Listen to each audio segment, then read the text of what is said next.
Bonjour, le livre dont je vais vous parler s'intitule Histoire de la résistance en France, publié par Henri Michel, historien français qui a consacré sa carrière à l'étude de la Seconde Guerre mondiale.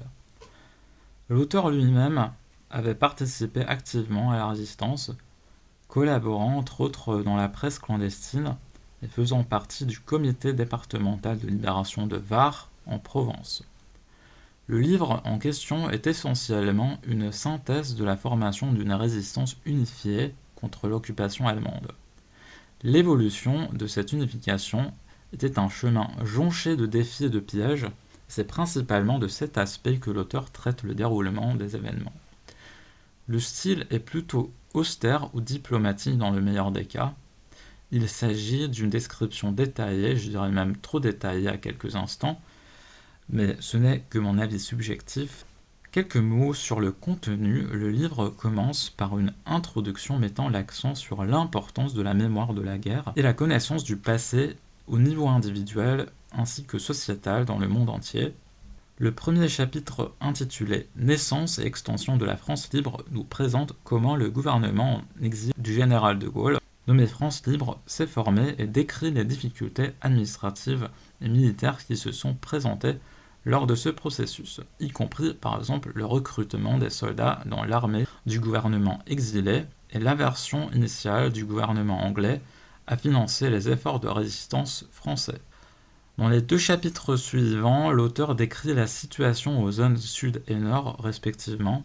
Il parle du foisonnement des groupes résistants et souligne que malgré la variété des méthodes permettant de lutter contre l'ennemi grâce au grand nombre de groupements militaires, le manque de coordination est un inconvénient à surmonter.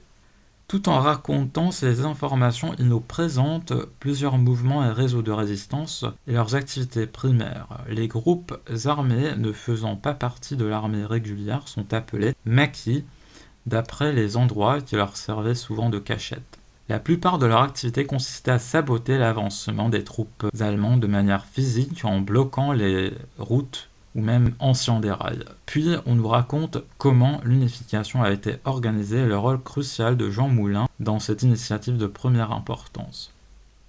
Ce que j'ai trouvé intéressant, c'est que même dans une situation aussi tendue, la division politique s'est manifestée dans le manque de coopération entre différents groupes résistants, tous ayant leur propre idée quant aux méthodes à employer pour contrer l'occupation, jusqu'à la fondation par Jean Moulin du Conseil national de la résistance en 1943.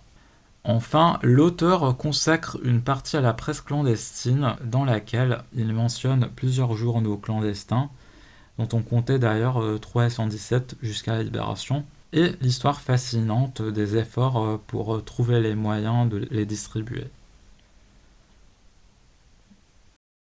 En conclusion, si vous souhaitez vivre une expérience littéraire avec des phrases longues qui reflètent le style unique de l'auteur, je ne pense pas que ce livre soit le meilleur choix pour vous. Par contre, si vous avez envie de vous informer des événements de la résistance française, décrits de manière précise et détaillée dans la forme d'un reportage de première main, je vous recommande fortement de lire ce livre ou même d'autres œuvres de l'auteur parce qu'il en a écrit plein. Ce n'est pas surprenant parce qu'après tout c'était son domaine de spécialité. C'est tout, j'espère que j'ai au moins réussi à vous donner envie de lire un livre historique. Merci pour votre attention, bonne journée et à bientôt.